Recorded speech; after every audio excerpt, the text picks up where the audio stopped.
वह एक सुंदर गांव था और वहां एक स्वामी रहते थे। उनके पास थी एक भैंस। वो उस भैंस को बड़ी बड़ी गहनों की दुकानों में ले जाता और कुछ करतब करके उस भैंस के जरिए पैसा कमाता। एक दिन वो भैंस को सिमापुरी नामक एक गांव में जगनलाल नाम की जौहरी की दुकान पर लेकर गया। वो जौहरी बड़ा अंधविश्वासी था। स्वामी जी, आप इस भैंस को अंदर क्यों ले आए? अरे पापी, तुम इसे भैंस क्यों कह रहे हो? तुम्हारी दुकान पर लक्ष्मी देवी आई है। अपने गाल पर थप्पड़ मारो, वरना अभी राख में जल जाओगे। ओ नहीं, मुझे क्षमा कर दो स्वामी जी, मैंने देवी के बारे में गलत बात की। अच्छा स्वामी जी, आप यहाँ क्यों आए हैं? इस दुकान को बुरी नजर लगी है। इसे हटाने के लिए ये लक्ष्मी देवी कुछ समय के लिए तुम्हारी दुकान में विचरण करेगी। तब वो बुरी नजर तुमको छोड़ देगी और लक्ष्मी देवी तुमको आशीर्वाद देगी। फिर तुम्हारा कारोबार और बढ़ जाएगा। ये सुनकर जगनलाल के दिल में लालच आ गया। स्वामी जी, ये काम अभी करो, लक्ष्मी देवी को मेरी दुकान में घूमने दो, तो फिर हमें बाहर जाना होगा। पूरे दुकान में विचरने के बाद लक्ष्मी देवी खुद बाहर आ जाएगी। जगनलाल कहता है ठीक है। फिर दोनों दुकान से बाहर आ गए। कुछ समय बाद वो भैंस भी बाहर आ गई। अब तुम्हारी दुकान से बुरी नजर दूर हो गई है। तुम्हारी किस्मत आज से बदल जाएगी। धन्यवाद स्वामी जी। अब स्वामी जी उस भैंस को लेकर वहां से चले गए।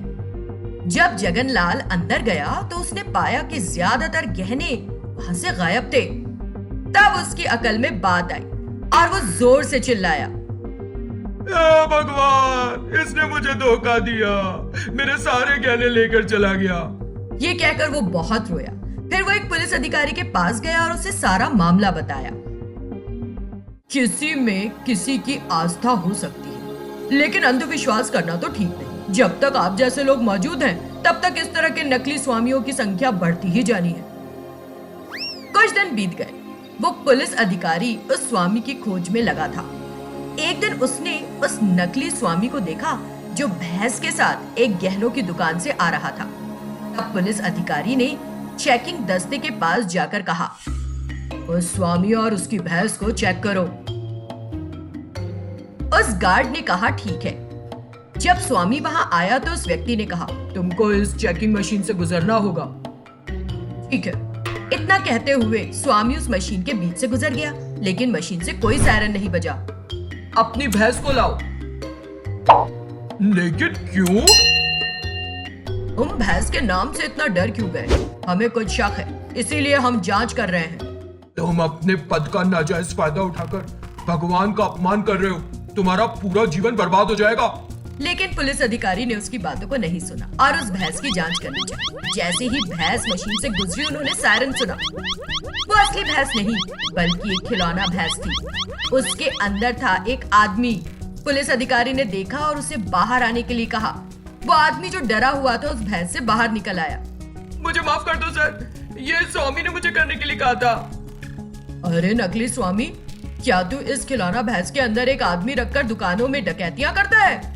इतना कहते हुए उसने उसकी धुनाई करना शुरू कर दी। फिर उस नकली स्वामी ने माफी मांगी और कहा, सर, मैं आपको वे सारे गहने और पैसे दे दूंगा जो मैंने चुराए हैं। मुझे छोड़ दो सर। तुम उन्हें वापस दिए बिना कहीं जा भी नहीं पाओगे। इतना कहते हुए वो उस नकली स्वामी को पुलिस स्टेशन ले गया। फिर उसने सभी चुराए गए गहनों को उससे हासिल किया और उन व्यापारियों को वापस दे दिया। बीरपुर गांव में सुंदर नाम का एक मैकेनिक रहता था। वो हर तरह की गाड़ियों की मरम्मत किया करता था। वो हर किसी के साथ बहुत अच्छे से बात करता था और सबके साथ उसकी दोस्ती हो जाती थी आसानी से। गाड़ी रिपेयर करके जो पैसे मिलते थे वो अपने बेटे पर खर्च करता था, ताकि महेश एक बहुत ही उम्दा मैकेनिकल इंजीनियर बन जाए। क्योंकि महेश बहुत ही बुद्धिमान था, उसका सपना था वो एक रिमोट कंट्रोल से 5 गाड़ियां एक साथ चलाए। उसके लिए वो दिन रात मेहनत करते रहता था रिमोट बनाने के लिए। जब वो इस काम में व्यस्त था, एक दिन रात के वक्त 11 बजे सुंदर अपनी दुकान बंद करके घर वापस आया। देखा महेश घर के बाहर दुखी होके बैठा है। फिर कहा, क्या हुआ, तुम अभी तक सोए नहीं? देखकर लग रहा है कि तुमने आज खाना भी नहीं खाया। बताओ मुझे, क्या दिक्कत है तुम्हें? मुझे बताओ।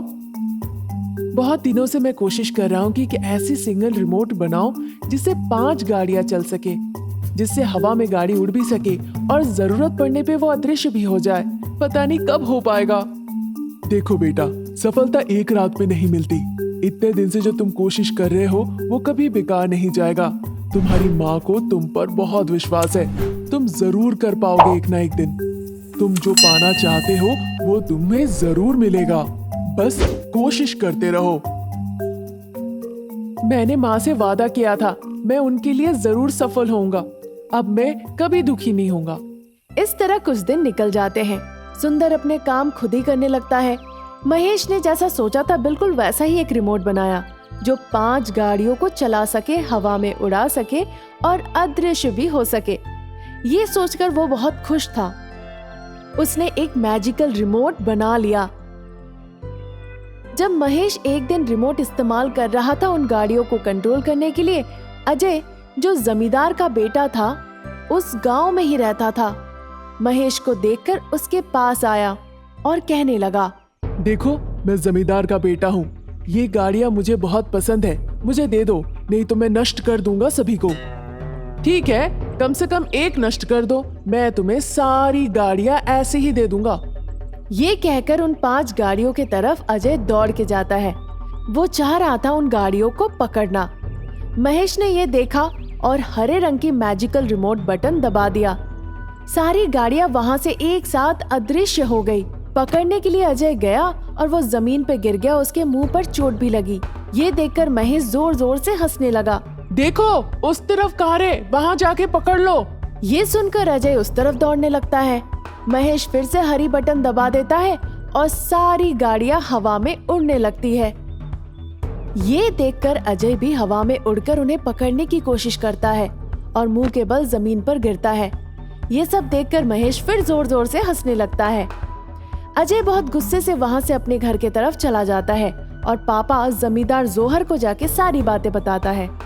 उसकी बातें सुनकर, वो कौन है इस गांव में जो मेरे बेटे के ऊपर हंस रहा है और जिस चीज को मेरे बेटे ने मांगा उसने दिया नहीं? और कोई नहीं पिताजी, वो सुंदर का बेटा है। फिर देर किस बात की, जाकर उसकी गाड़ियां लेकर आओ। ये कहकर वो अपनी गाड़ी में बैठ के सुंदर के घर के तरफ निकल गए। थोड़ी देर में वो उनके घर पहुंच गए। वहाँ बेटा महेश और पिताजी सुंदर दोनों ही मैजिकल रिमोट कंट्रोल गाड़ियों को लेकर मजे कर रहे थे। जमींदार बाबू अपनी गाड़ी से उतरे और सुंदर की तरफ आगे बढ़कर गए। सुंदर जमींदार बाबू को देखकर कहने लगा, अरे जमींदार बाबू, इस तरफ कैसे?